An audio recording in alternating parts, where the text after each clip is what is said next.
Hello everyone, আজকে রবিবারের সকালটা শুরুই হয়েছে অনেকটা দেরিতে।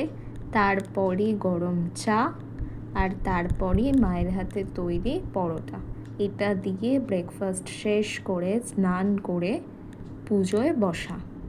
তারপর ধীরে ধীরে পুজোর সমস্ত কাজ মিটিয়ে নিয়ে তারপর স্নান করে লাঞ্চ করে অবশেষে দুপুরের দই, আর তারপর বিকেলবেলা হাঁটতে বেরিয়ে পড়া কিছু কেনাকাটির উদ্দেশ্যে।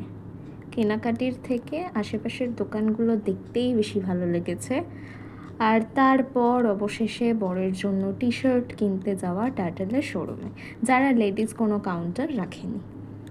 আচ্ছা, ভালো ব্যাপার। তারপর আবার ওখান থেকে বেরিয়ে হাঁটতে হাঁটতে পৌঁছে যাওয়া বনবিতানে, যেখানে প্রচুর গাছ আছে। আমরা শুধু গাছ আজকে দেখেইছি, কিন্তু কিনিনি, কারণ কিনতে ইচ্ছে করেনি। তারপর ভিড় ঠেলতে ঠেলতে আমরা ধীরে ধীরে ঢুকে গেলাম শ্রীনিকেতনের মধ্যে। বনবিতান শ্রীনিকেতনের সামনেই।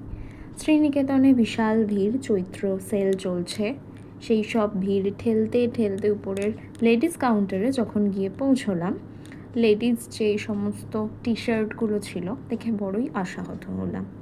তারপর আবার ওখান থেকে বেরিয়ে ভিড় ঠেলতে ঠেলতে দেখলাম সিপিএমের মিছিল চলছে, মানে প্রচার চলছে ভোটের। সেই প্রচারের যে সমস্ত মানুষরা ছিল তাদের সঙ্গে আমরাও পা মিলিয়ে চলতে শুরু করলাম।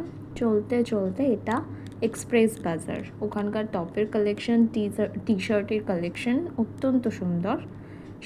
সেখানে মোটামুটি 4টে মতো টি শার্ট ট্রাই করেছিলাম, তার মধ্যে 2টো পছন্দ হয়েছে এবং সেগুলো আমি নিয়েছি। এটা আমার সবথেকে বেশি ভালো লেগেছে। তারপর আবার বেরিয়ে খানিকক্ষণ ওয়েট করে টোরে নিচ্ছিলাম মোমো খাওয়ার জন্য। ততক্ষণে ক্যামেরাটাও এক পাক চারপাশে ঘুরিয়ে নিলাম। তারপর পৌঁছে গেল সেই বহু প্রতীক্ষিত মোমো। তারপর আবার হাঁটতে হাঁটতে বাড়ি ফেরা। এখন তো চলছে আইপিএল, বরের আরও বেশি তাড়া ছিল সেই জন্য। অবশেষে আইপিএল দিয়ে আজকের ডেটা আমরা শেষ করলাম। এভাবেই আমরা আমাদের রবিবারের ছুটিটা পুরোপুরিভাবে কাটিয়ে ফেললাম। এগেন কালকে সোমবার, কালকে থেকে আবার অনেক বেশি কাজ। ওকে, বাই বাই।